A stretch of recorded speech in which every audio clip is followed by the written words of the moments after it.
오늘 제가 들려드릴 이야기는 눈보라치는 겨울밤 사찰 문 앞에 버려진 아기가 자비로운 노스님의 보살핌 아래 연꽃처럼 자라나 비구니가 되고 돌아가신 노스님이 약속대로 뱀으로 환생하여 찾아오면서 벌어지는 기이하고도 가슴 뭉클한 이야기입니다.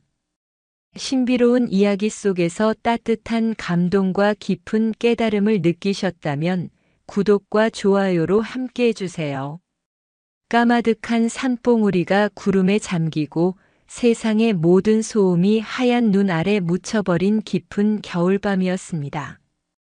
청운사라는 이름의 작은 사찰은 고요한 잠에 빠져 있었습니다. 오직 눈송이가 처마 끝에 쌓이는 소리와 이따금 들려오는 풍경 소리만이 밤의 정막을 깨트릴 뿐이었습니다. 그때였습니다. 그 고요함을 찢는 듯한 아기의 울음소리가 사찰의 대문 앞에서 울려 퍼졌습니다. 울음소리는 매서운 겨울바람을 타고 법당의 창호지를 흔들었고 새벽 예불을 준비하기 위해 막 잠에서 깨어난 해명 주지스님의 귓가에 닿았습니다. 해명 스님은 올해로 60을 넘긴 노스님이었습니다. 평생을 부처님께 귀의하여 살아온 그의 얼굴에는 자비로운 미소와 함께 깊은 연륜의 주름이 새겨져 있었습니다. 스님은 이 깊은 산속, 이 혹독한 추위에 웬 아기 울음소리인가 싶어 황급히 옷을 여미고 밖으로 나섰습니다. 삐걱거리는 문을 열자 차가운 눈보라가 스님의 얼굴을 매섭게 때렸습니다. 발목까지 쌓인 눈을 헤치고 대문으로 다가가자 울음소리는 더욱 선명해졌습니다. 대문 앞에는 작은 강보에 쌓인 갓난아기가 놓여 있었습니다. 누군가 차마 아기를 눈 위에 내려놓지 못하고 낡은 나무 상자 안에 넣어둔 모양이었습니다. 아기는 추위와 배고픔에 지쳐 파랗게 질린 얼굴로 자지러지게 울고 있었습니다. 강보에는 작은 종이 한 장이 끼워져 있었습니다. 부디 이 아이를 거두어 주십시오. 이름은 연화라 지었습니다. 짧은 글귀에는 어미의 절박함과 슬픔이 고스란히 담겨 있었습니다. 해명 스님은 차갑게 식어가는 아기를 조심스럽게 품에 안았습니다. 아기의 작은 몸에서 전해져 오는 미약한 온기는 스님의 마음을 깊이 울렸습니다. 스님은 하늘을 한번 올려다보았습니다. 무심하게 쏟아지는 눈송이를 보며 스님은 속으로 다짐했습니다. 이 또한 부처님의 뜻이겠지. 이 작은 생명을 내가 거두어야겠다. 스님은 아기를 안고 자신의 방으로 돌아왔습니다. 차가운 아궁이에 급히 불을 지피자 방 안에 온기가 돌기 시작했습니다.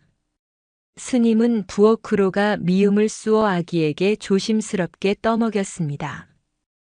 허기졌던 아기는 작은 입을 오물거리며 미음을 받아먹었고 이내 울음을 그치고 스님의 품에서 새근새근 잠이 들었습니다.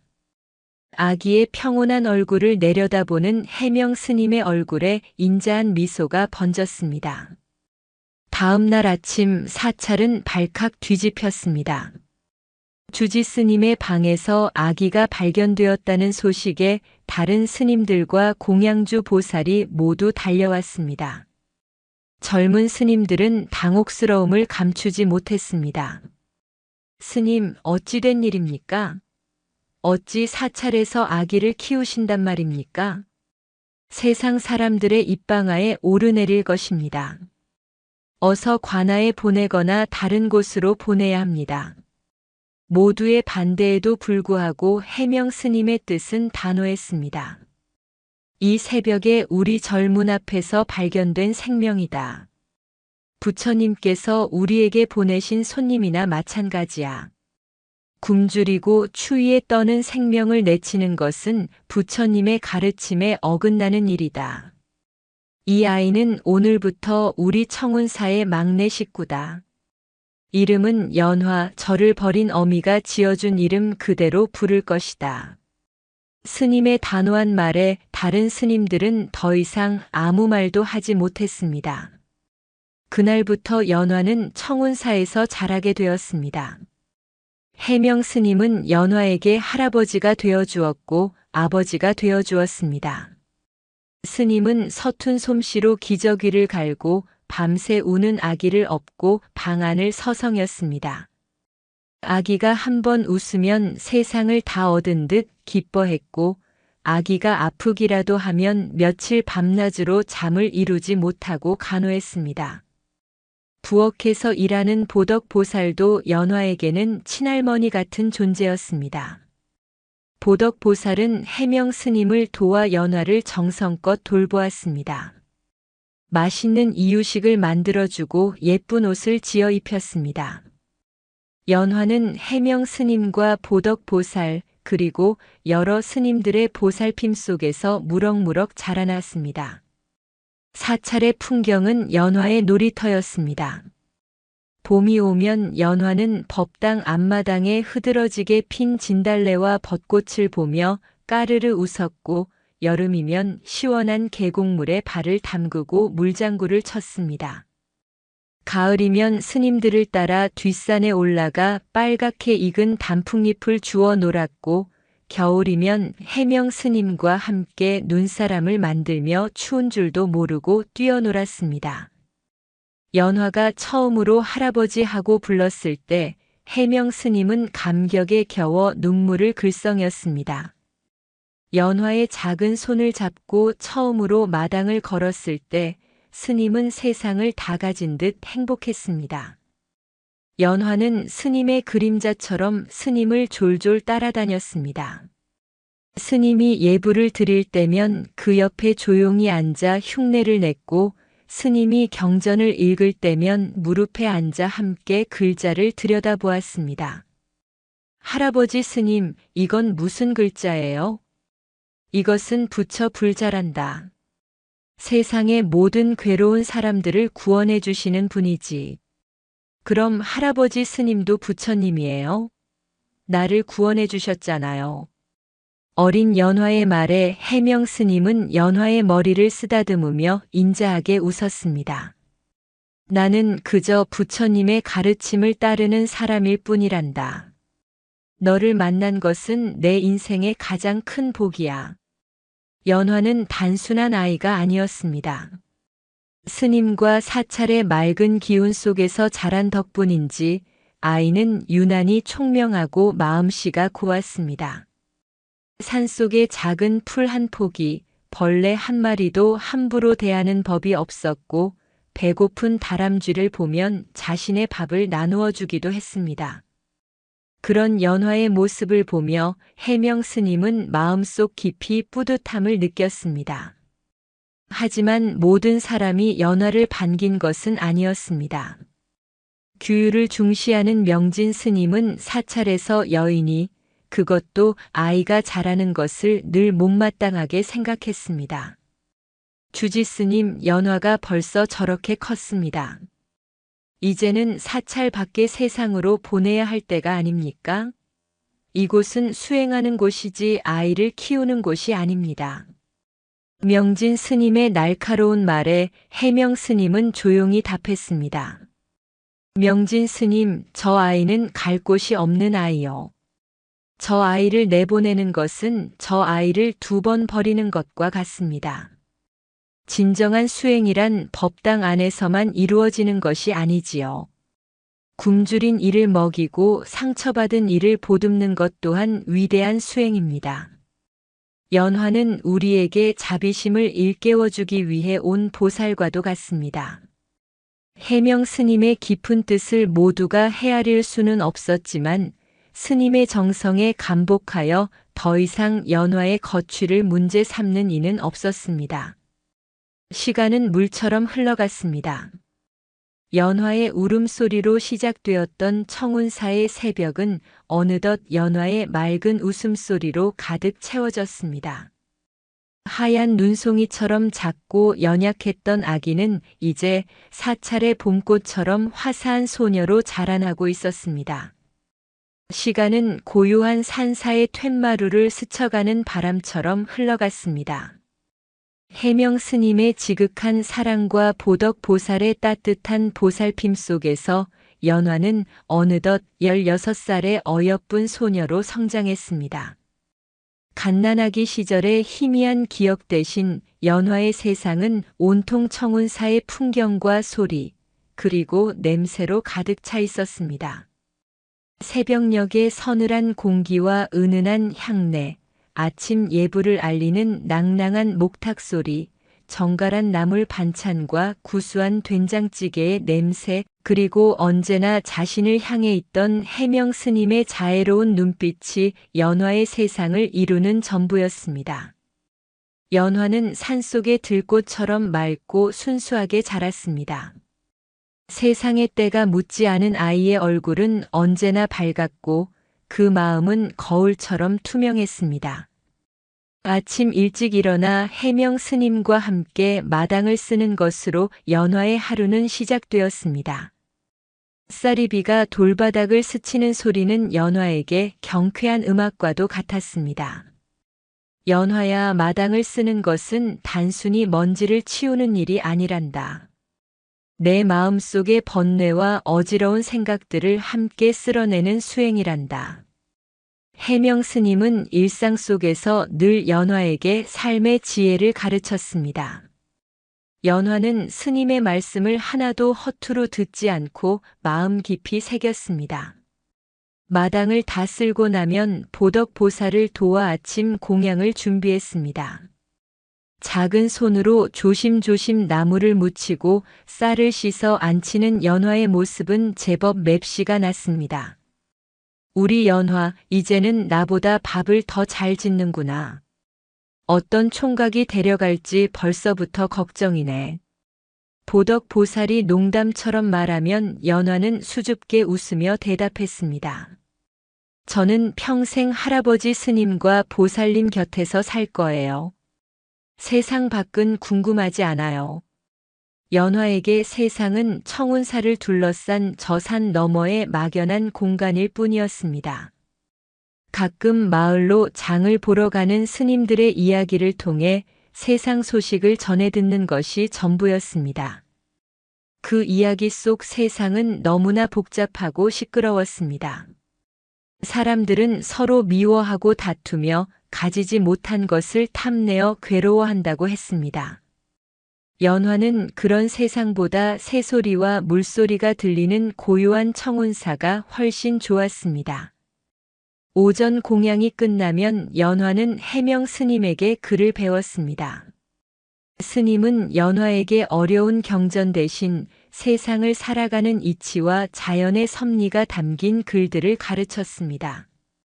연화는 스펀지가 물을 빨아들이듯 빠르게 글을 깨쳤고 이내 사찰에 있는 웬만한 책들은 혼자서도 읽을 수 있게 되었습니다. 어느 맑은 가을날 오후 해명 스님과 연화는 사찰 뒤뜰의 커다란 은행나무 아래 앉아 있었습니다.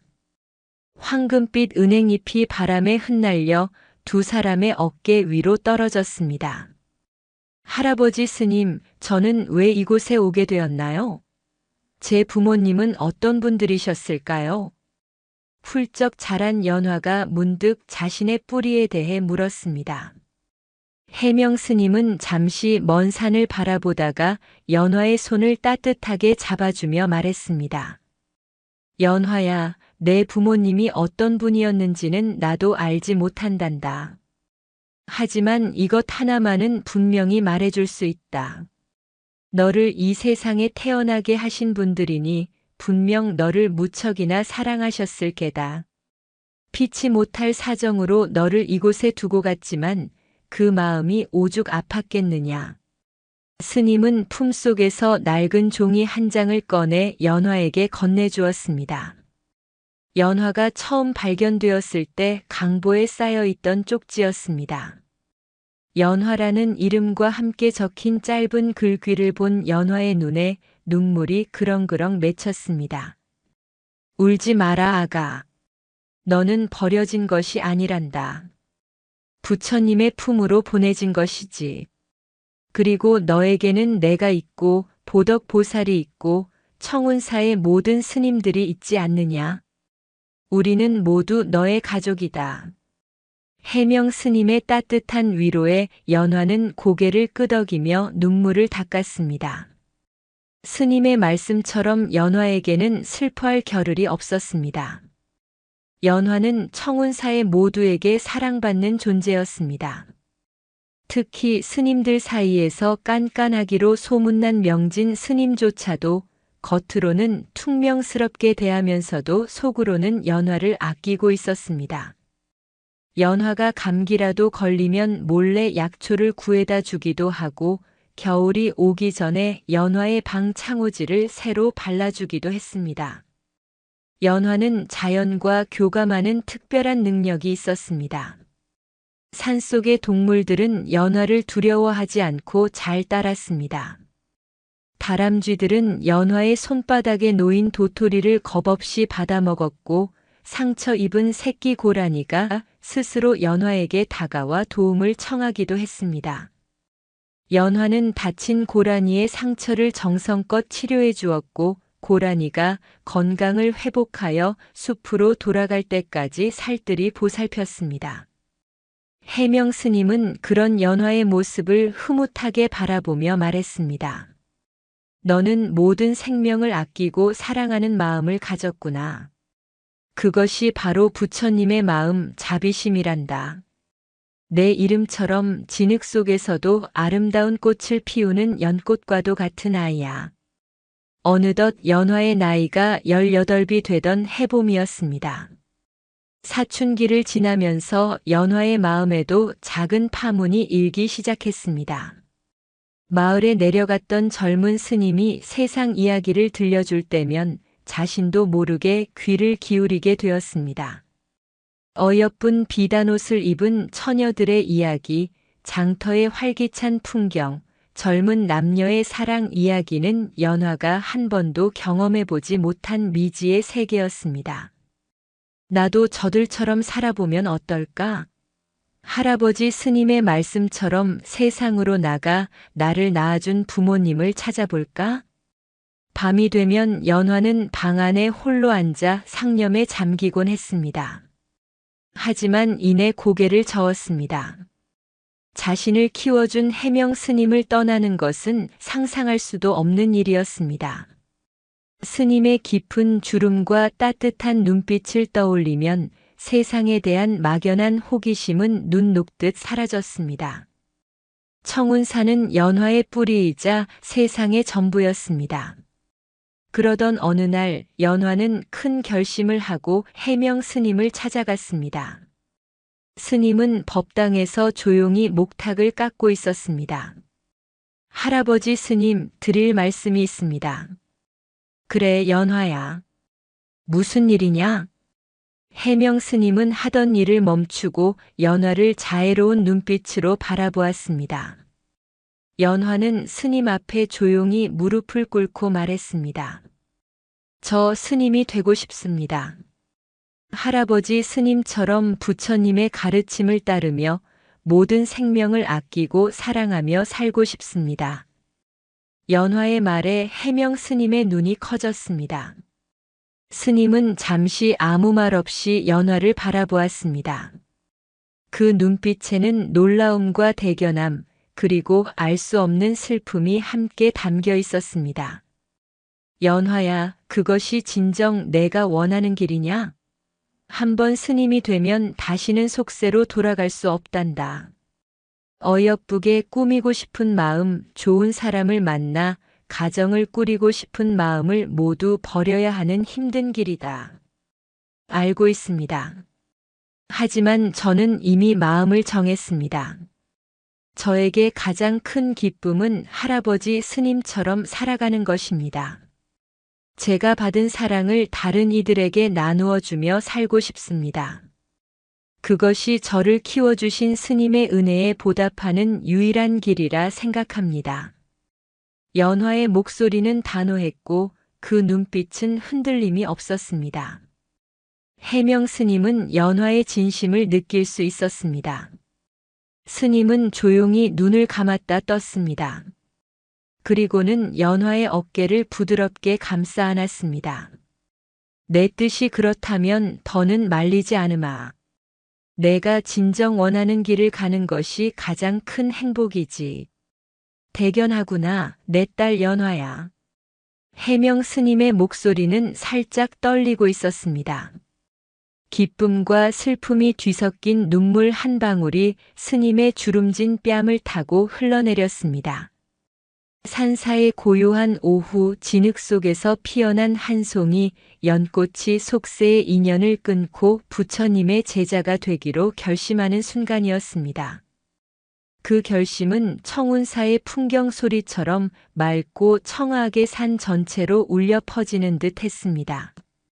연화가 비구니가 되겠다고 결심한 날 이후 청운사에는 조용하지만 의미 있는 변화의 바람이 불기 시작했습니다. 연화의 결심은 해명 스님뿐만 아니라 사찰의 모든 대중에게 큰 울림을 주었습니다. 처음에는 연화의 결정을 반신반의하던 스님들도 수행에 정진하는 연화의 진지한 모습을 보며 이내 그 뜻을 존중하게 되었습니다. 특히 평소 연화에게 쓴소리를 아끼지 않았던 명진 스님조차도 연화의 결심 앞에서는 아무 말도 하지 않았습니다. 그는 묵묵히 연화가 읽을 만한 경전들을 골라 방 앞에 놓아주거나 새벽 예불에 조는 연화를 조용히 깨워주는 등 자신만의 방식으로 연화를 격려했습니다. 연화는 행자 생활을 시작했습니다. 행자란 정식 스님이 되기 전 사찰의 가장 힘들고 굳은 일을 도맡아 하며 수행의 기초를 다지는 시기를 말합니다. 연화는 매일 새벽 가장 먼저 일어나 도량을 청소하고 차가운 물에 손을 담가 수많은 대중의 밥을 지었습니다. 장작을 패고 텃밭을 가꾸는 일도 연화의 몫이었습니다. 고된 육체 노동에 몸은 힘들었지만 연화의 마음은 그 어느 때보다 평화롭고 충만했습니다. 해명 스님은 연화를 엄격하게 가르쳤습니다. 이전처럼 다정한 할아버지의 모습이 아니었습니다. 스님은 연화가 자신의 딸이기에 앞서 부처님의 제자가 되려는 수행자임을 잊지 않았습니다. 연화야, 걸레를 짤 때에는 마음을 다해 짜야 한다. 물기 하나 남기지 않겠다는 정성스러운 마음이 곧 수행이다. 밥을 지을 때에는 이 밥을 먹는 모든 이들이 건강하고 행복하기를 바라는 마음을 담아야 한다. 모든 일에 의미를 부여하고 정성을 다하는 것, 그것이 바로 깨달음으로 가는 길이다. 스님의 가르침은 혹독했지만 그 안에는 연화가 올바른 수행자로 성장하기를 바라는 깊은 애정이 담겨 있었습니다. 연화는 스님의 가르침을 스펀지처럼 흡수하며 하루가 다르게 성장해 나갔습니다. 어느덧 시간이 흘러 연화가 삭발을 하고 계를 받는 날이 다가왔습니다. 삭발식은 스님이 되는 가장 중요한 의식으로 속세와의 모든 인연을 끊어내고 오롯이 부처님께 귀의하겠다는 서약의 의미를 담고 있습니다. 삭발식 전날 밤 연화는 자신의 방에 홀로 앉아 지난 세월을 돌아보았습니다. 창밖으로 쏟아지는 달빛이 방 안을 환하게 비추었습니다. 연화는 작은 거울을 꺼내 자신의 얼굴을 비춰보았습니다. 까맣고 긴 머리카락이 어깨를 부드럽게 덮고 있었습니다. 지난 20년 동안 한 번도 짧게 잘라본 적 없는 머리카락이었습니다. 이 머리카락에는 해명 스님의 사랑과 청운사의 사계절이 모두 담겨 있는 듯 했습니다. 어릴 적 스님이 머리를 빗겨주던 따스한 손길, 산들바람에 머리카락이 흩날리던 봄날, 계곡물에 머리를 감던 시원한 여름날의 기억들이 주마등처럼 스쳐 지나갔습니다. 이 머리카락을 잘라내면 나는 이제 더 이상 예전의 연화가 아니겠지. 마음 한구석이 서운하고 아쉬웠지만 연화는 이내 마음을 다잡았습니다. 이것은 끝이 아니라 새로운 시작이었습니다. 속세의 연을 상징하는 머리카락을 잘라냄으로써 비로소 진정한 자유를 얻고 더 큰 사랑을 실천할 수 있을 것이라 믿었습니다. 다음 날 새벽 삭발식은 법당에서 엄숙하게 거행되었습니다.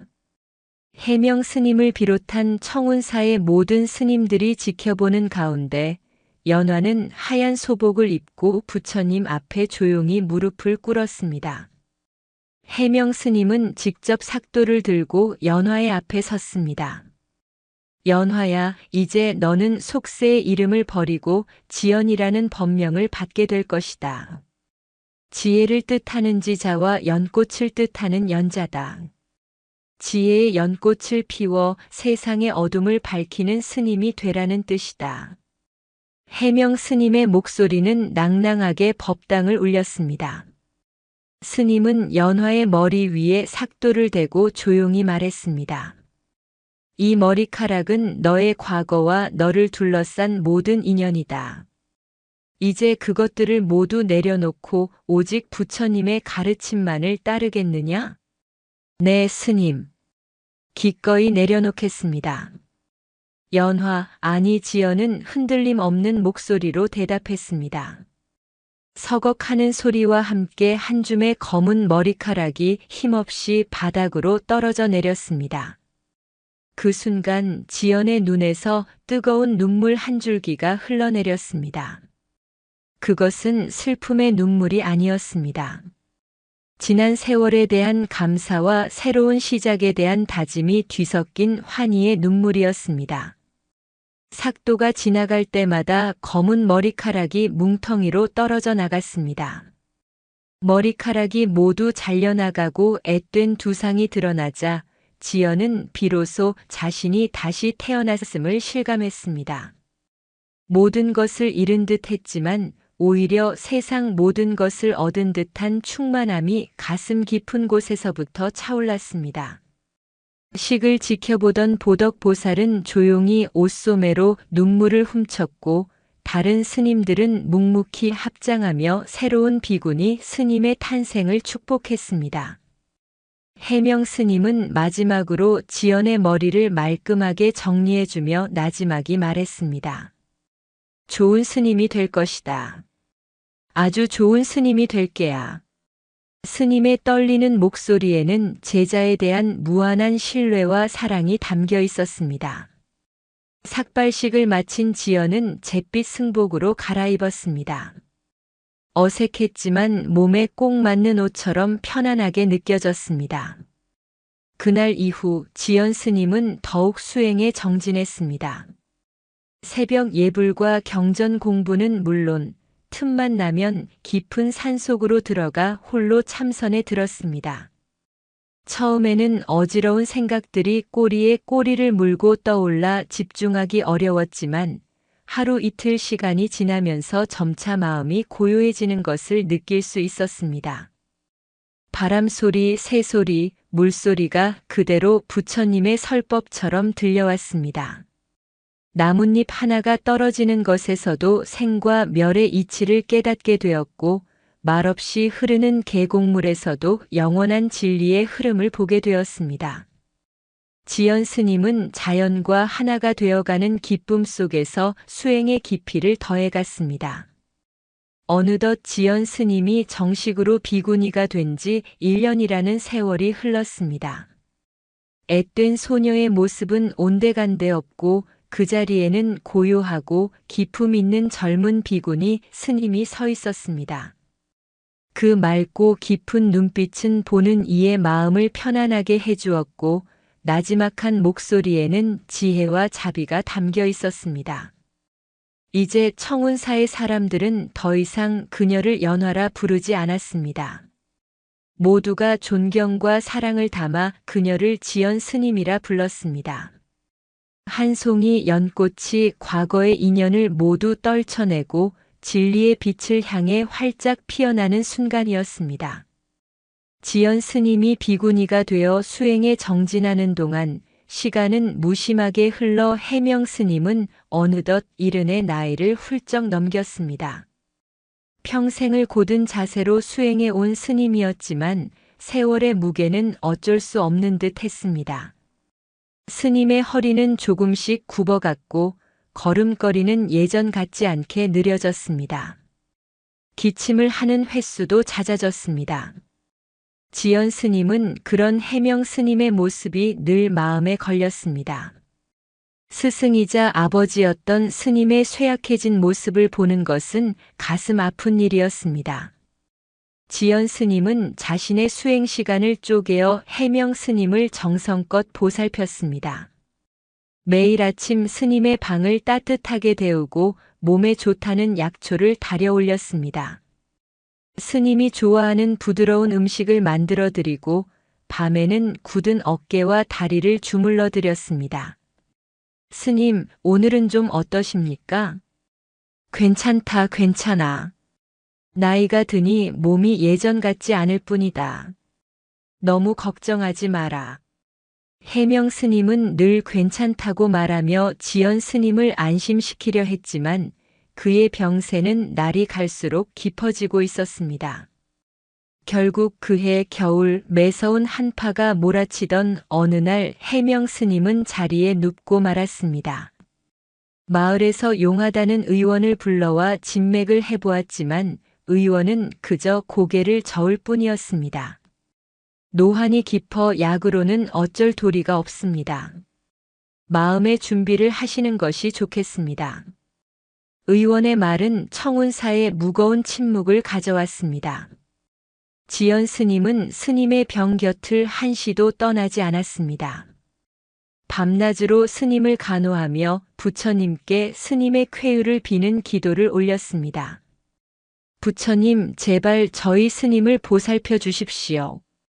스님은 저에게 세상의 전부입니다.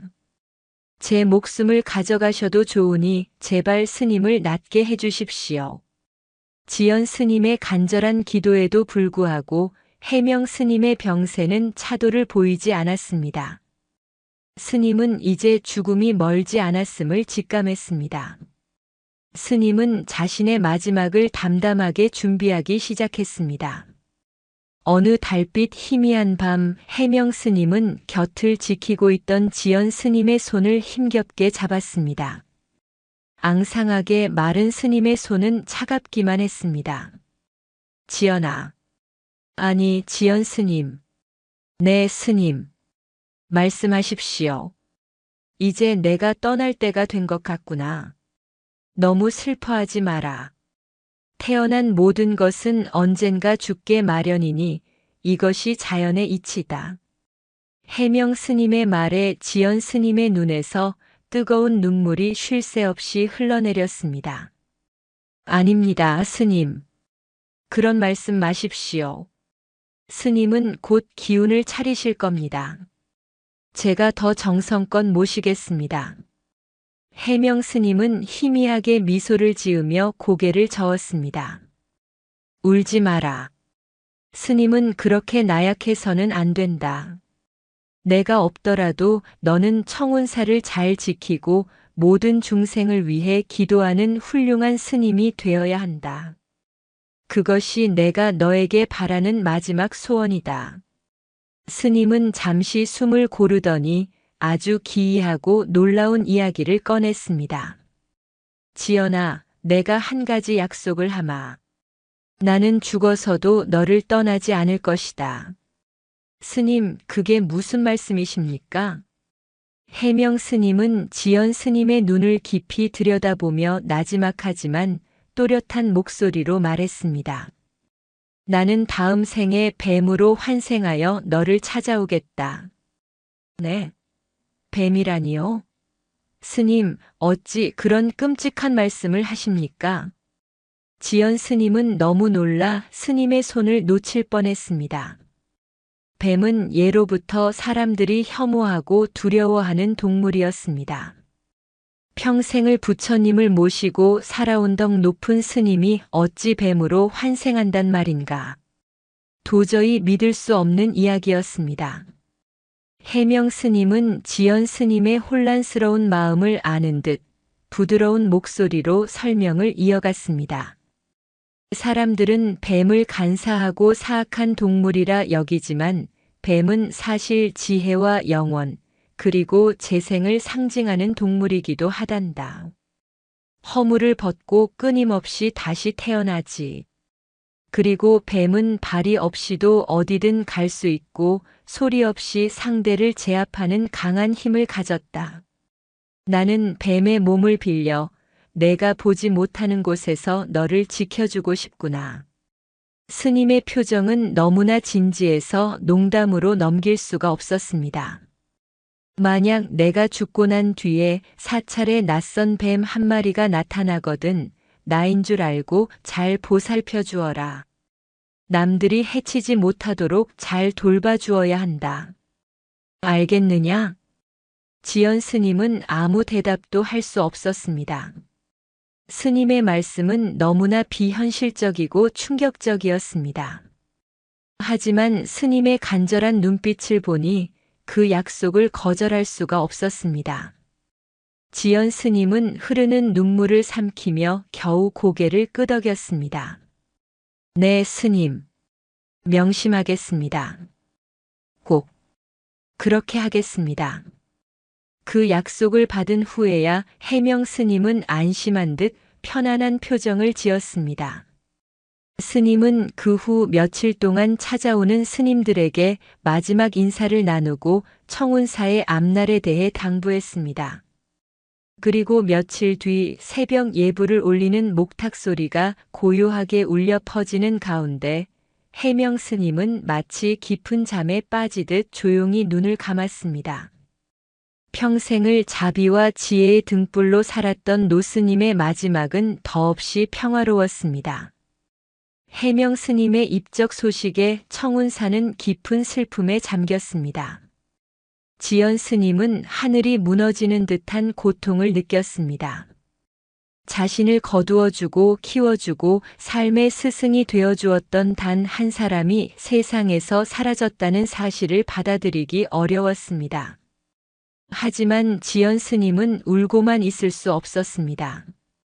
스님의 마지막 유언대로 훌륭한 스님이 되어 청운사를 지켜야 했습니다. 지연 스님은 슬픔을 누르고 묵묵히 해명 스님의 장례를 준비했습니다. 스님의 다비식에는 인근 사찰의 많은 스님들과 스님을 따르던 마을 사람들까지 찾아와 그의 마지막 가는 길을 배웅했습니다. 활활 타오르는 불길 속에서 한 줌의 재로 변해가는 스님의 육신을 보며 지연 스님은 스님과의 기이한 약속을 다시 한번 떠올렸습니다. 스님 정말 뱀이 되어 저를 찾아오실 건가요? 가슴속 깊은 곳에서 의문이 피어올랐지만 지연 스님은 이내 고개를 저었습니다. 그것이 사실이든 아니든 이제 자신에게 남은 것은 스님의 가르침을 따라 살아가는 것뿐이었습니다. 쓰러져가는 등불은 마지막까지 제자를 위해 기이한 약속을 남겼고 그 약속은 이제 지연 스님의 마음에 깊이 새겨져 앞으로의 삶을 이끌어가는 보이지 않는 이정표가 되었습니다. 해명 스님의 다비식이 끝나고 스님의 사리는 사찰 뒤편의 작은 부도탑에 고이 모셔졌습니다. 큰 스승을 잃은 청운사는 마치 중심 기둥을 잃은 집처럼 한동안 허전하고 스산한 기운에 휩싸였습니다. 스님들의 얼굴에는 수심이 가득했고 사찰의 공기는 무겁게 가라앉았습니다. 그 중에서도 가장 큰 슬픔과 상실감을 느끼는 사람은 단연 지연 스님이었습니다. 태어나서부터 지금까지 단 한순간도 해명 스님의 그늘을 벗어나 본 적이 없었던 지연 스님에게 스님의 부재는 세상의 절반이 사라진 것과 같은 충격이었습니다. 아침에 눈을 뜨면 늘 들려오던 스님의 헛기침 소리가 더 이상 들리지 않았고 공양 시간에는 맞은편의 빈자리가 가슴을 시리게 했습니다. 경전을 읽다가 모르는 것이 있어도 이제는 물어볼 사람이 없었습니다. 지연 스님은 해명 스님이 머물던 방을 예전 모습 그대로 정돈하며 스님의 흔적을 붙잡으려 애썼습니다. 스님이 쓰시던 낡은 목탁과 경전, 달아빠진 붓과 벼루, 그리고 스님의 채취가 희미하게 남아있는 누더기 가사까지 모든 것이 지연 스님의 마음을 아프게 찔렀습니다. 스님, 보고 싶습니다. 밤이 되면 지연 스님은 스님의 빈 방에 홀로 앉아 소리 죽여 울곤 했습니다. 스님과의 추억들이 파도처럼 밀려와 가슴을 핥히었습니다. 눈보라 치던 밤 자신을 품에 안았던 스님의 따뜻함, 처음 걸음마를 뗄 때 잡아주던 커다란 손, 그를 가르쳐주던 자상한 목소리, 그리고 비구니가 되던 날 자신의 머리를 쓰다듬어 주던 떨리는 손길까지. 모든 것이 어제 일처럼 생생했습니다. 슬픔에 잠겨있던 지연 스님을 곁에서 묵묵히 위로해 준 것은 보덕보살과 명진 스님이었습니다. 보덕보살은 매일같이 지연 스님을 찾아와 따뜻한 차를 건네고 등을 토닥여 주었습니다. 스님, 너무 상심 마세요. 주지 스님께서는 분명 좋은 곳으로 가셨을 겁니다. 그리고 하늘에서 지연 스님을 늘 지켜보고 계실 거예요. 스님이 이렇게 슬퍼하시면 주지 스님께서도 마음 편히 떠나지 못하실 겁니다. 무뚝뚝한 명진 스님 역시 자신만의 방식으로 지연 스님을 챙겼습니다. 그는 청운사의 새로운 주지가 되어 무너진 사찰의 기강을 바로 세우고 대중들을 이끌어야 하는 무거운 책임을 맡게 되었습니다.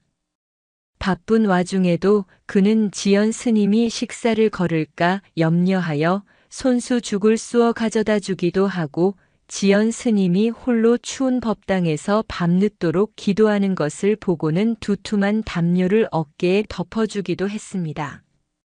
지연 스님 슬픔도 수행의 일부입니다. 하지만 그 슬픔에 매몰되어서는 안 됩니다. 해명 큰 스님의 가르침을 잊었습니까? 큰 스님께서 지금의 지연 스님 모습을 보시면 뭐라 하시겠습니까? 명진 스님의 꾸짖는 듯한 말 속에는 깊은 걱정과 염려가 담겨 있었습니다. 지연 스님은 주변 사람들의 위로와 격려 덕분에 조금씩 기운을 차리기 시작했습니다. 그래, 이렇게 슬퍼하고만 있을 수는 없어. 해명 스님께서 내게 바라신 것은 이런 나약한 모습이 아닐 거야. 지연 스님은 눈물을 닦고 다시 일어섰습니다. 해명 스님이 남긴 마지막 유언을 지키기 위해서라도 더욱 굳건한 수행자가 되어야 했습니다. 지연 스님은 예전보다 더 열심히 수행에 정진했습니다. 새벽 예불에 단 한 번도 빠지지 않았고 낮에는 꾸준히 일을 도맡아 했으며 밤에는 경전을 읽고 참선에 들었습니다. 하지만 마음 한구석에는 해명 스님이 남긴 기이한 약속이 계속해서 맴돌았습니다. 나는 다음 생에 뱀으로 환생하여 너를 찾아오겠다. 그 말씀을 떠올릴 때마다 지연 스님의 마음은 복잡해졌습니다. 한편으로는 스님을 다시 만날 수 있다는 막연한 기대감이 피어오르기도 했고, 다른 한편으로는 그것이 과연 가능한 일일까 하는 의구심이 들기도 했습니다. 지연 스님은 매일 사찰 주변을 살피기 시작했습니다. 법당 뒤뜰, 텃밭, 심지어는 장작더미 속까지 혹시나 낯선 뱀이 나타나지 않을까 유심히 살펴보았습니다. 하지만 겨울이 깊어갈수록 지연 스님의 기대는 실망으로 바뀌어 갔습니다. 혹독한 추위 속에 뱀은커녕 작은 벌레 한 마리도 찾아보기 어려웠습니다. 역시 헛된 망상이었을까? 스님께서 나를 위로하시기 위해 하신 말씀이었을지도 몰라. 시간이 흘러 해명 스님의 49제가 다가왔습니다. 지연 스님은 스님이 좋은 곳으로 가시기를 바라는 마음으로 49일 동안 하루도 거르지 않고 정성껏 제를 올렸습니다. 마지막 49제가 열리던 날 청운사에는 아침부터 많은 눈이 내렸습니다. 마치 해명 스님이 처음 연화를 발견했던 그날처럼 온 세상이 하얗게 변했습니다. 지연 스님은 제를 마치고 해명 스님의 부도탑으로 향했습니다. 하얀 눈이 소복하게 쌓인 부도탑 앞에 선 지연 스님은 조용히 합장하고 스님을 향한 마지막 인사를 올렸습니다. 스님, 이제 정말 스님을 보내드려야 할 때인가 봅니다. 스님께서 남기신 약속은 이제 제 마음속에만 간직하겠습니다. 부디 괴로움 없는 곳에서 평안하소서. 지연 스님은 그렇게 마음을 정리하고 돌아서려 했습니다. 그런데 바로 그때 지연 스님의 눈에 무언가 이상한 것이 들어왔습니다. 부도탑 아래 하얀 눈 위에 가느다란 선 하나가 길게 이어져 있는 것이었습니다. 마치 누군가 지팡이로 그어놓은 듯한 자국이었습니다. 이건 지연 스님은 홀린 듯이 그 자국을 따라갔습니다. 자국은 부도탑을 한 바퀴 빙 돌아 탑 뒤편의 작은 바위 틈으로 이어져 있었습니다. 지연 스님은 조심스럽게 바위 틈을 들여다보았습니다. 그리고 그 순간 지연 스님은 숨을 멈췄습니다. 바위 틈 깊숙한 곳에서 한 쌍의 작은 눈이 자신을 가만히 응시하고 있었기 때문입니다. 그것은 뱀이었습니다. 혹독한 겨울잠을 자고 있어야 할 뱀 한 마리가 바위 틈에서 또아리를 튼 채 지연 스님을 바라보고 있었습니다. 그 뱀은 지연 스님이 지금껏 한 번도 본 적 없는 기이한 모습을 하고 있었습니다. 몸 전체가 마치 흰 눈처럼 새하얀 비늘로 덮여 있었고 크기는 어른의 팔뚝만 한 굵기에 길이는 한 길도 넘어 보였습니다. 추위 때문인지 움직임은 거의 없었지만 그 두 눈만은 맑고 영롱하게 빛나고 있었습니다. 순간 지연 스님의 머릿속에 해명 스님의 마지막 목소리가 천둥처럼 울려 퍼졌습니다. 내가 죽고 난 뒤에 사찰에 낯선 뱀 한 마리가 나타나거든 나인 줄 알고 잘 보살펴 주어라. 지연 스님은 저도 모르게 그 자리에 털썩 주저앉았습니다. 심장이 세차게 뛰기 시작했습니다. 믿을 수 없는 일이 눈앞에서 벌어지고 있었습니다. 홀로 남겨졌던 기나긴 겨울의 끝에서 지연 스님은 스님의 기이한 약속이 현실이 되어 나타난 순간을 마주하게 된 것이었습니다. 해명 스님의 부도탑 아래에서 새하얀 뱀을 발견한 지연 스님은 한동안 그 자리에서 움직일 수 없었습니다. 눈앞의 비현실적인 광경에 대한 놀라움과 스님을 다시 만났다는 벅찬 감정이 뒤섞여 머릿속이 하얗게 비는 듯 했습니다. 정말로 해명 스님이 약속대로 뱀의 몸을 빌려 자신을 찾아온 것이란 말인가. 하얀 뱀은 바위 틈에서 미동도 없이 지연 스님을 가만히 응시하고 있었습니다. 보통의 뱀에게서 느껴지는 차갑고 섬뜩한 기운 대신 그 뱀의 눈빛에서는 이상하리만치 평온하고 온화한 느낌이 전해져 왔습니다. 마치 지연 스님을 아주 오랫동안 알고 지내온 것처럼 그 눈빛에는 그리움과 반가움이 담겨 있는 듯 했습니다. 스님, 정말 스님이십니까? 지연 스님이 떨리는 목소리로 묻자 하얀 뱀은 마치 대답이라도 하듯 천천히 고개를 한번 끄덕이는 것 같았습니다. 그리고는 바위 틈에서 스르르 몸을 이끌고 밖으로 나왔습니다. 눈부시도록 새하얀 비늘은 순백의 눈과 어우러져 신비로운 광채를 뿜어냈습니다. 뱀은 지연 스님의 발치까지 다가와 그녀의 발목을 부드럽게 한 바퀴 휘감았습니다. 차가운 감촉 대신 이상하게도 따뜻한 온기가 느껴졌습니다. 그 순간 지연 스님의 모든 의심은 눈 녹듯 사라졌습니다. 이 뱀은 분명 해명 스님의 환생이었습니다. 스님이 자신을 잊지 않고 약속을 지키기 위해 돌아온 것이었습니다. 지연 스님은 뜨거운 눈물을 흘리며 하얀 뱀을 조심스럽게 두 손으로 받쳐들었습니다. 스님, 이렇게 다시 뵙게 될 줄은 몰랐습니다. 정말 감사합니다.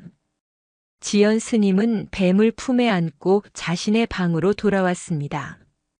이 기이한 손님의 등장을 다른 스님들에게 어떻게 설명해야 할지 막막했지만 우선은 추위에 지쳐있는 뱀을 따뜻하게 해주는 것이 급선무였습니다. 지연 스님은 자신의 방 아궁이에 불을 지피고 뱀을 따뜻한 아랫목에 놓아주었습니다. 그리고는 작은 그릇에 맑은 물을 떠다 바쳤습니다. 하얀 뱀은 지연 스님의 정성스러운 보살핌 속에서 금세 기운을 차리는 듯 했습니다. 뱀은 지연 스님의 곁을 한시도 떠나지 않았습니다. 지연 스님이 경전을 읽을 때면 책상 위에서 조용히 또아리를 틀고 함께 글을 들여다보는 듯 했고 참선을 할 때면 무릎 위로 올라와 고요히 명상에 잠겼습니다. 밤이 되면 지연 스님의 이불 속으로 들어와 함께 잠이 들었습니다. 지연 스님은 뱀에게 설화라는 이름을 지어주었습니다. 눈처럼 하얀 아이라는 뜻이었습니다. 지연 스님은 매일 설화에게 말을 걸었습니다. 해명 스님에게 하듯 하루 동안 있었던 일들을 조곤조곤 이야기해 주었고 수행 중에 느낀 깨달음을 나누기도 했습니다. 설화는 마치 그 말을 다 알아듣는다는 듯이 지그시 눈을 감고 듣고 있다가 이따금 혀를 날름거리며 반응을 보였습니다. 설화의 등장은 지연 스님의 삶에 다시금 활력을 불어넣었습니다. 해명 스님을 잃은 깊은 슬픔은 설화와의 교감을 통해 점차 치유되었습니다. 지연 스님은 더 이상 혼자가 아니었습니다. 비록 모습은 변했지만 가장 사랑하고 존경했던 스승이 언제나 자신의 곁을 지켜주고 있다는 사실만으로도 큰 위안과 힘을 얻었습니다. 하지만 이 기묘한 동거는 오래지 않아 다른 스님들의 눈에 띄게 되었습니다. 어느 날 아침 지연 스님의 방을 청소하러 들어왔던 한 어린 사미승이 방 안에서 또아리를 틀고 있는 거대한 흰 뱀을 보고는 기겁하며 뛰쳐나갔습니다. 뱀이다. 지연 스님 방에 커다란 뱀이 있습니다. 사미승의 외침에 청운사는 순식간에 발칵 뒤집혔습니다. 스님들이 몽둥이와 농기구를 들고 지연 스님의 방으로 몰려왔습니다. 지연 스님, 어서 피하십시오. 위험합니다. 세주지가 된 명진 스님이 앞장서서 소리쳤습니다.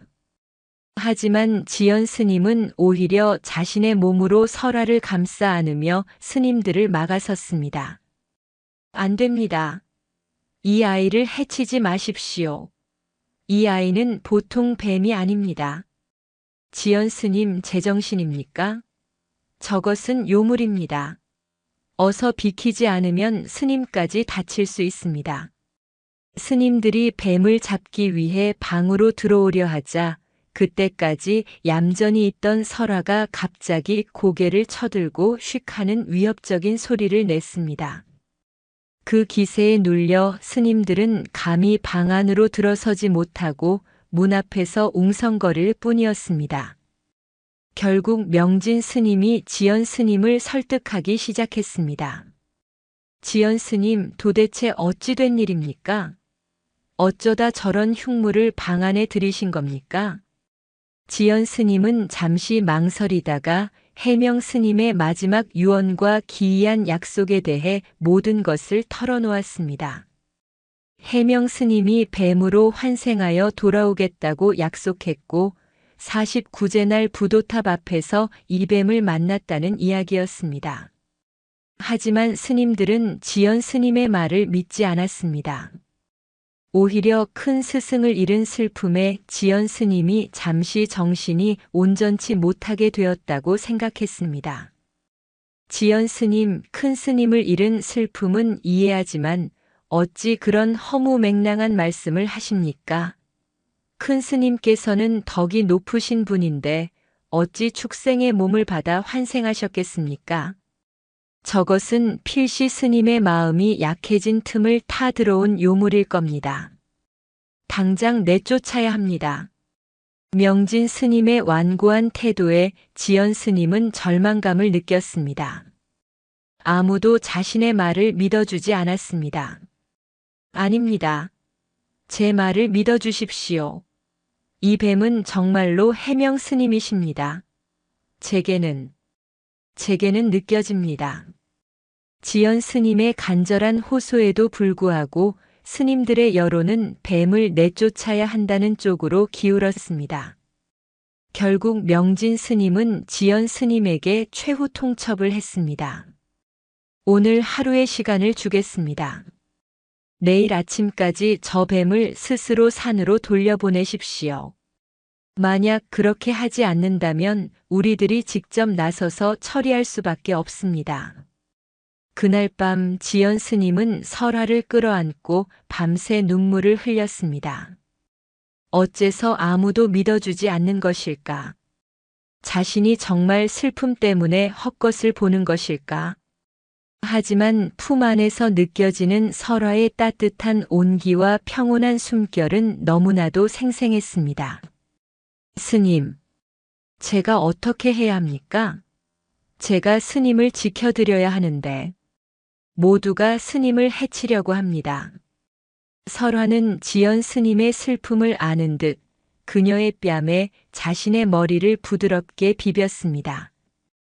그 작은 위로에 지연 스님은 다시 한번 마음을 굳게 다잡았습니다.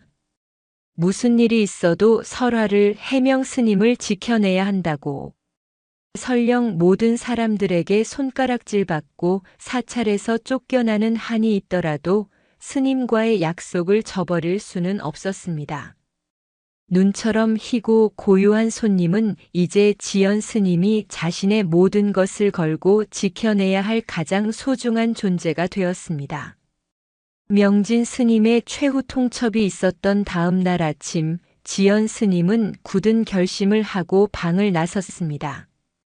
모두가 보는 앞에서 설화를 산으로 돌려보내는 척 연기를 한 뒤, 밤에 몰래 다시 데려와 다른 스님들의 눈에 띄지 않는 곳에 숨겨두고 보살필 생각이었습니다.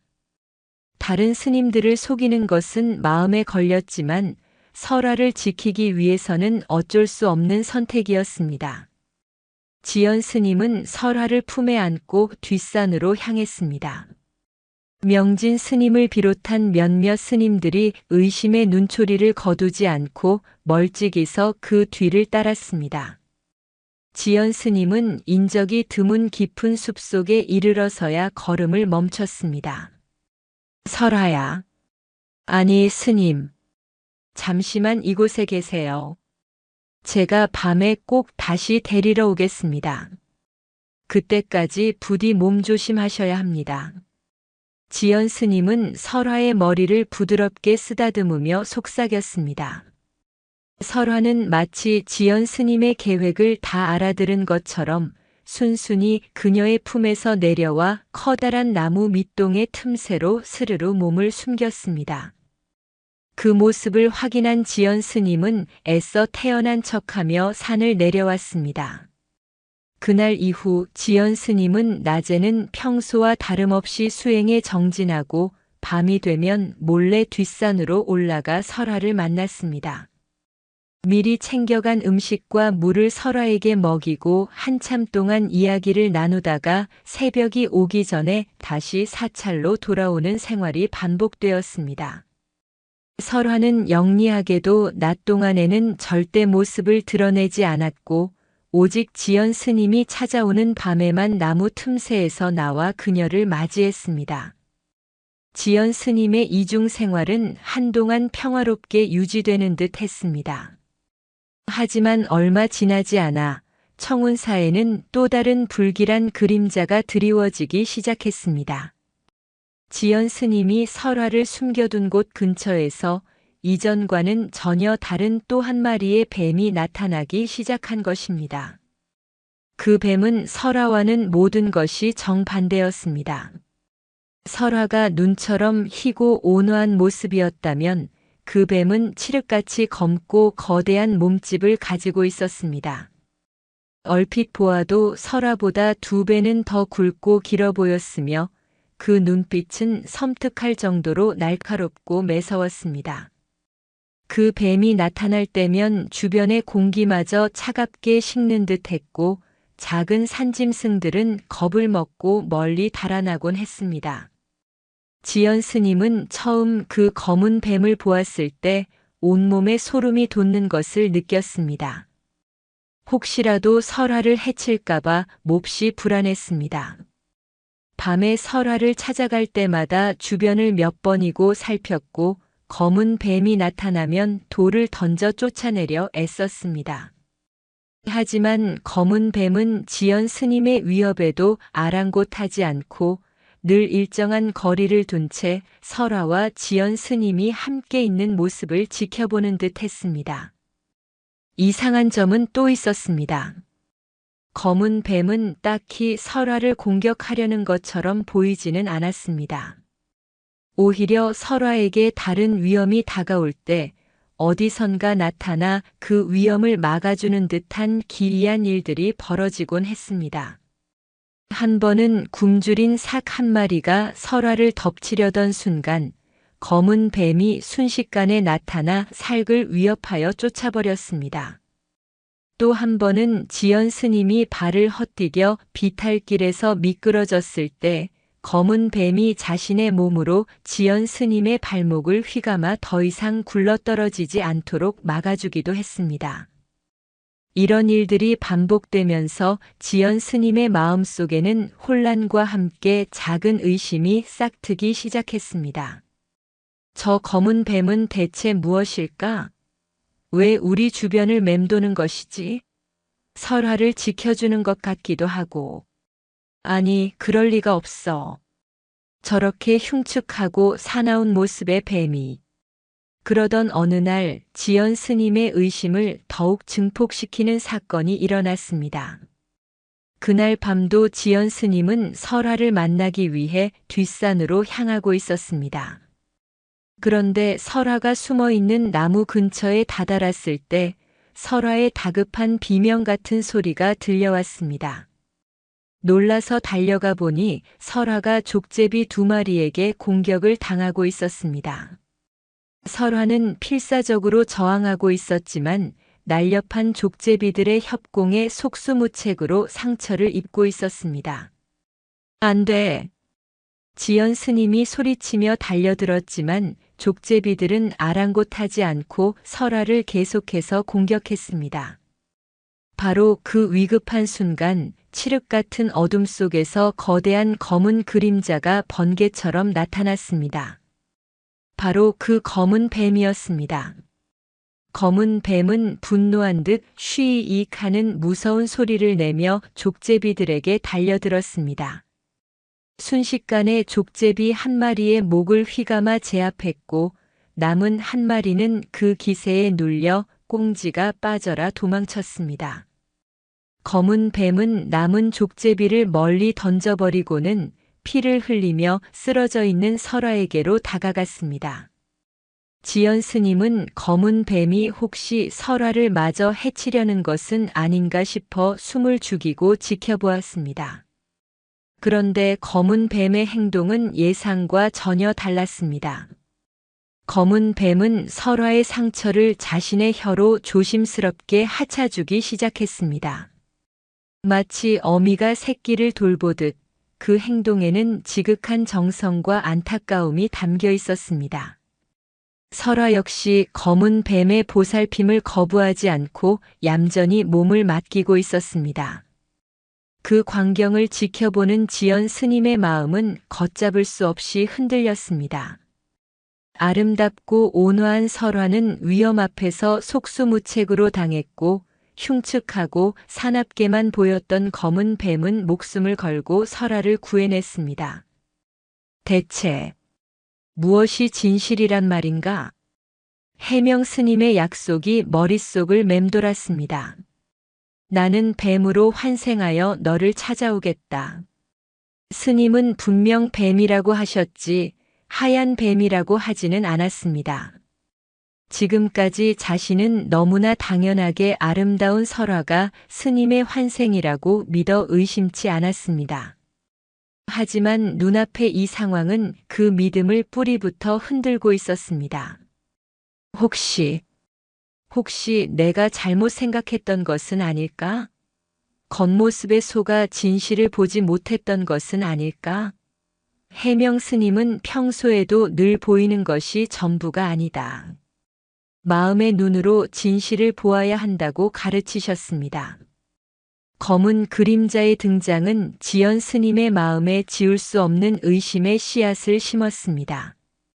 그리고 그 의심은 곧 전혀 예상치 못했던 방향으로 자라나 지연 스님이 믿고 있던 모든 것을 뒤흔드는 거대한 폭풍을 예고하고 있었습니다. 족제비에게 습격당한 설화는 며칠 동안 시름시름 앓았습니다.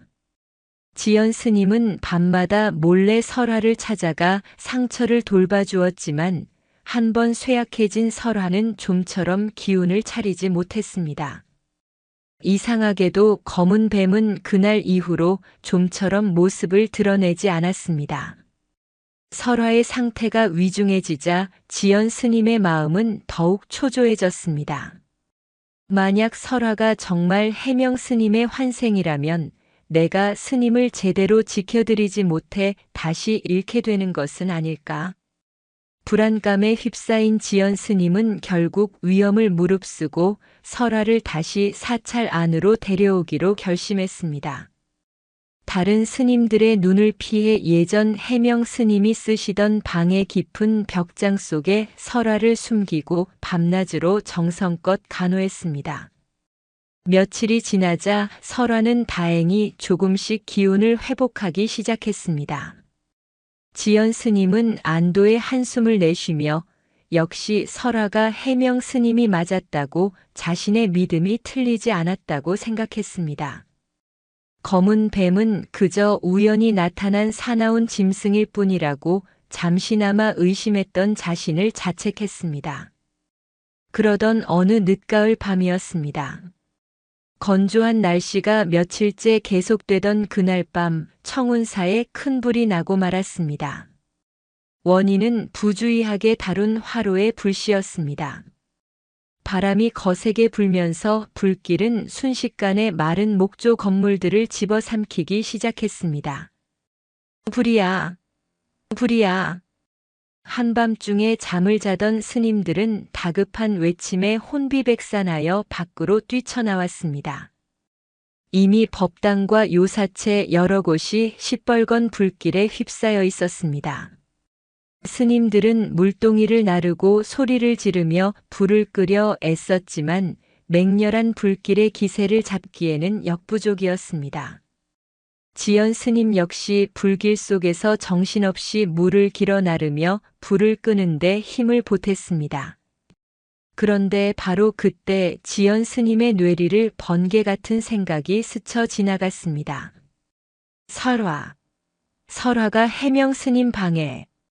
해명 스님이 머물던 방은 불길이 시작된 곳과 가장 가까워 이미 건물 전체가 화마에 휩싸여 있었습니다. 기둥이 무너져 내리고 지붕에서는 불똥이 비오듯 쏟아져 내렸습니다. 누구라도 그 안으로 들어가는 것은 스스로 죽음의 불구덩이로 뛰어드는 것과 마찬가지였습니다. 안 돼! 스님! 지연 스님은 자신도 모르게 해명 스님을 부르짖으며 불길 속으로 뛰어들려 했습니다. 다른 스님들이 필사적으로 그녀를 붙잡았습니다. 지연 스님 정신 차리시오. 들어가면 죽습니다. 놓으세요. 안에 스님이 계십니다. 지연 스님의 절규에 다른 스님들은 영문을 몰라 어리둥절했습니다. 지연 스님은 스님들의 손을 뿌리치고 기어코 불타는 건물 안으로 뛰어들어갔습니다. 뜨거운 열기가 살을 태울 듯 했고 매캐한 연기에 숨을 쉴 수가 없었습니다. 지연 스님은 기침을 하며 눈물범벅이 된 채 벽장을 향해 기어갔습니다. 설화야, 어디 있니? 스님, 하지만 불길이 너무 거세 벽장에 다가가는 것조차 불가능했습니다. 바로 그때 천장의 대들보가 삐걱거리는 소리를 내며 지연 스님의 머리 위로 무너져 내리기 시작했습니다. 지연 스님은 피할 겨를도 없이 눈을 질끈 감았습니다. 이제 끝이구나. 그런데 바로 그 순간 창문을 부수고 칠흑같이 검고 거대한 형체가 바람처럼 날아들어왔습니다. 바로 그 검은 뱀이었습니다. 검은 뱀은 한치의 망설임도 없이 자신의 몸으로 지연 스님을 감싸 안았습니다. 무너져 내리는 불타는 대들보는 그대로 검은 뱀의 등을 덮쳤습니다. 쩍 하는 끔찍한 소리와 함께 검은 뱀의 등에서 비늘이 터지고 살이 타는 냄새가 진동했습니다. 검은 뱀은 고통스러운 신음을 삼키며 오히려 지연 스님을 감싼 몸을 더욱 단단히 조였습니다. 그리고는 지연 스님을 등에 업은 채 필사적으로 불길을 뚫고 밖으로 빠져나왔습니다. 밖에서 이 광경을 지켜보던 스님들은 모두 경악을 금치 못했습니다. 거대한 검은 뱀이 지연 스님을 구출해 나오는 모습은 마치 전설 속 한 장면 같았습니다. 검은 뱀은 지연 스님을 안전한 마당에 내려놓고 나서야 힘없이 쓰러졌습니다. 등에는 불타는 대들보에 맞아 입은 끔찍한 화상이 길게 나 있었고 온몸이 상처투성이었습니다. 정신을 차린 지연 스님은 자신의 눈앞에서 벌어진 일을 믿을 수가 없었습니다. 자신을 구해준 것은 아름다운 설화가 아니라 그토록 흉측하게 여겼던 검은 뱀이었습니다. 검은 뱀은 마지막 남은 힘을 다해 고개를 들어 지연 스님을 바라보았습니다. 그 눈빛은 더 이상 사납거나 매섭지 않았습니다. 그 눈빛에는 평생을 자신에게 향했던 해명 스님의 자애롭고 따뜻한 눈빛이 그대로 담겨 있었습니다. 지연 스님은 그제야 모든 것을 깨달았습니다. 자신이 얼마나 어리석었는지, 겉모습에 속아 진실을 얼마나 외면해 왔는지 깨달았습니다. 자신의 목숨을 구하기 위해 망설임 없이 불길에 뛰어든 저 검은 뱀이야말로 진짜 해명 스님의 환생이었던 것입니다. 바로 그때 불길 속에서 미처 빠져나오지 못했던 설화가 마지막 비명을 지르며 재가 되어 사라지는 것이 보였습니다. 설화는 해명 스님이 아니었습니다. 그저 스님의 죽음으로 마음이 약해진 지연 스님의 앞에 나타난 아름다운 모습을 한 허상 혹은 또 다른 영물이었을 뿐입니다. 지연 스님은 피 흘리며 쓰러져 있는 검은 뱀에게 기어가 그 상처투성이 몸을 끌어안고 오열했습니다. 스님, 제가 어리석었습니다. 제가 스님을 알아보지 못했습니다. 용서하십시오, 스님. 지연 스님의 뜨거운 눈물이 검은 뱀의 상처 위로 쉴 새 없이 떨어졌습니다. 검은 뱀은, 아니 해명 스님은 마지막으로 지연 스님의 뺨에 자신의 머리를 부드럽게 비비고는 서서히 눈을 감았습니다. 마치 괜찮다, 이제 모든 것을 알았으니 괜찮다라고 말하는 것 같았습니다. 불길은 밤새 타올라 청운사의 많은 것을 앗아갔지만 그 잿더미 속에서 지연 스님은 그 어떤 것과도 바꿀 수 없는 소중한 진실을 발견했습니다. 진정한 사랑과 헌신은 아름다운 겉모습이 아니라 보이지 않는 곳에서의 묵묵한 희생과 고호라는 것을 불길 속에서 자신의 목숨을 던진 검은 뱀을 통해 처절하게 깨닫게 된 것이었습니다. 밤새 청운사를 집어삼켰던 불길은 새벽이 되어서야 겨우 잦아들었습니다.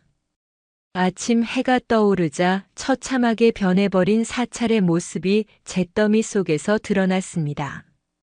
아름다웠던 법당은 뼈대만 앙상하게 남았고 스님들이 기거하던 요사체는 검은 숯덩이가 되어 주저앉았습니다.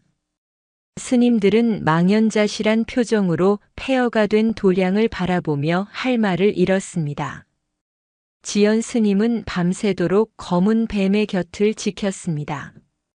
다행히 뱀은 숨이 끊어지지 않았지만 온몸에 입은 끔찍한 화상과 상처 때문에 미동조차 하지 못하고 가쁜 숨만 몰아쉬고 있었습니다. 지연 스님은 맑은 물을 적신 천으로 뱀의 상처를 조심스럽게 닦아주고 자신의 옷을 찢어 상처를 감싸주었습니다. 이제 이 뱀이 진짜 해명 스님임을 아는 지연 스님의 손길에는 깊은 존경과 참회의 마음이 담겨 있었습니다. 날이 밝자 다른 스님들이 지연 스님과 검은 뱀 주위로 모여들었습니다. 밤사이 벌어진 초현실적인 광경을 목격한 스님들의 눈빛에는 더 이상 뱀에 대한 적개심이나 두려움이 담겨 있지 않았습니다. 그들의 눈빛에는 경외와 혼란 그리고 미안함이 뒤섞여 있었습니다. 특히 명진 스님은 가장 착잡한 표정으로 검은 뱀을 내려다보았습니다. 지연 스님, 정말 이 뱀이 큰 스님이셨단 말입니까? 지연 스님은 눈물 젖은 얼굴로 고개를 끄덕였습니다. 제가 어리석었습니다. 저는 아름답고 온화한 겉모습에 속아 흰 뱀이 스님이라고 착각했습니다. 하지만 진짜 스님은 이렇게 흉하고 무서운 모습으로 제 곁을 묵묵히 지켜주고 계셨습니다.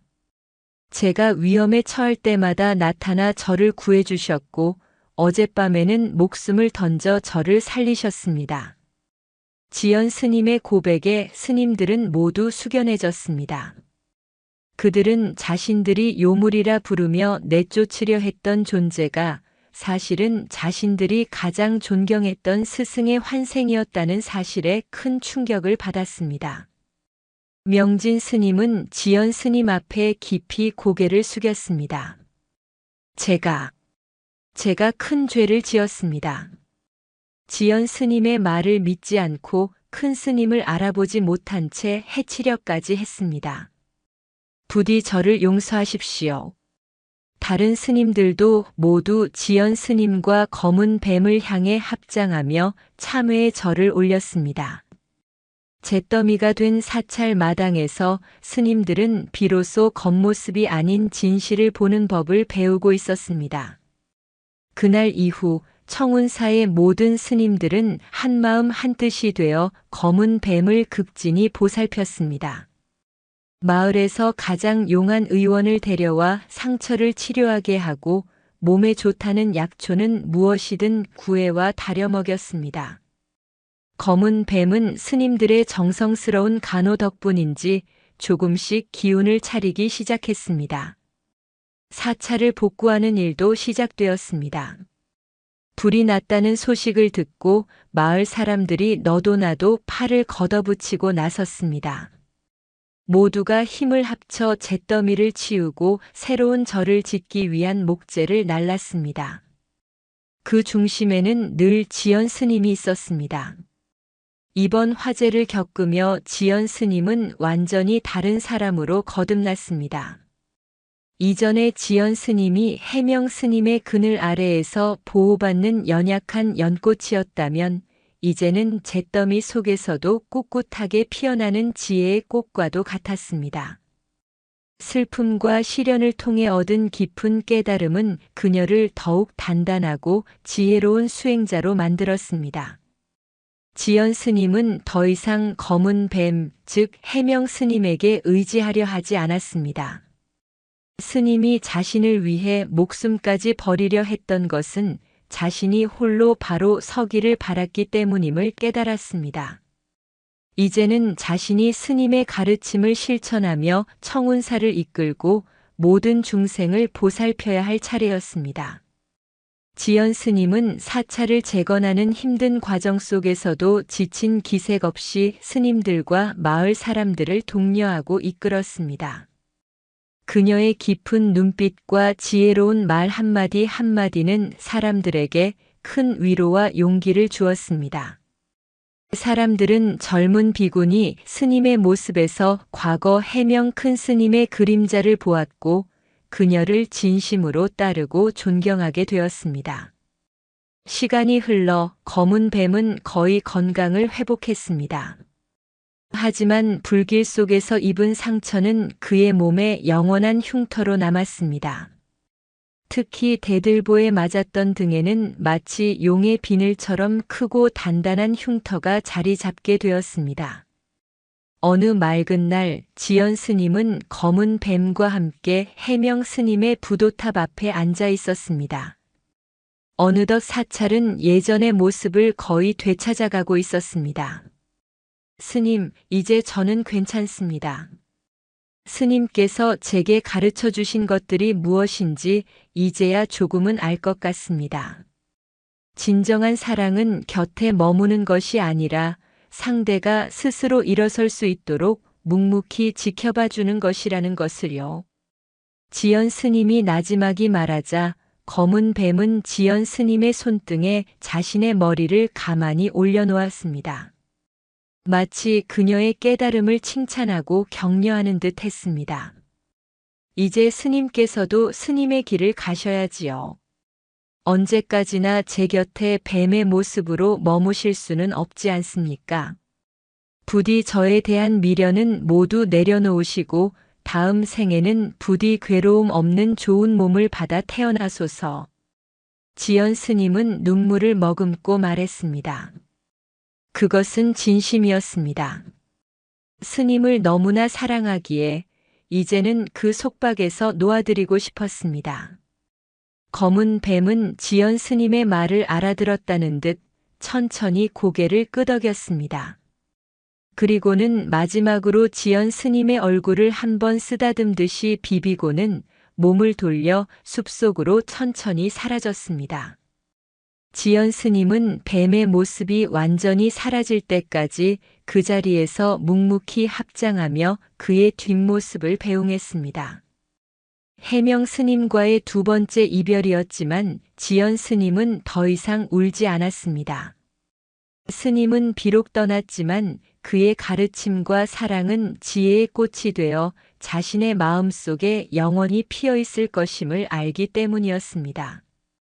잿더미 위에서 한 수행자는 진정한 사랑과 이별의 의미를 깨닫고 있었습니다. 검은 뱀이 숲속으로 떠나간 후 청운사에는 완전한 평화가 찾아왔습니다.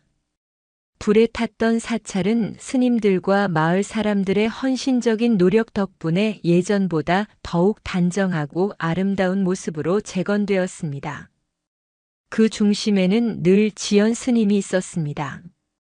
이제 청운사의 모든 대중들은 나이가 어린 지연 스님을 사찰의 실질적인 정신적 지주로 여기고 따랐습니다. 명진 스님은 주지라는 직책을 맡고 있었지만 사찰의 중요한 일들은 항상 지연 스님과 의논했습니다. 그는 지연 스님의 깊은 지혜와 자비심에 진심으로 감복했으며 과거 자신의 어리석음을 잊지 않고 늘 겸손한 자세로 수행에 임했습니다. 지연 스님의 명성은 산을 넘어 세상에까지 조금씩 알려지기 시작했습니다. 삶의 고통과 번뇌에 시달리던 많은 사람들이 지혜로운 비군이 스님이 있다는 소문을 듣고 멀리서부터 청운사를 찾아왔습니다. 지연 스님은 그들을 차별 없이 맞이하여 따뜻한 차 한 잔과 함께 그들의 아픈 이야기를 들어주었습니다. 지연 스님은 어려운 교리나 현학적인 말로 설법하지 않았습니다.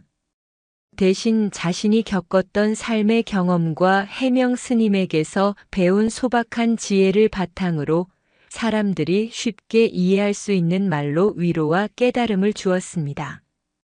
보이는 것이 전부가 아닙니다. 화려한 꽃보다는 묵묵히 그 꽃을 피워낸 뿌리의 희생을 볼 줄 알아야 합니다.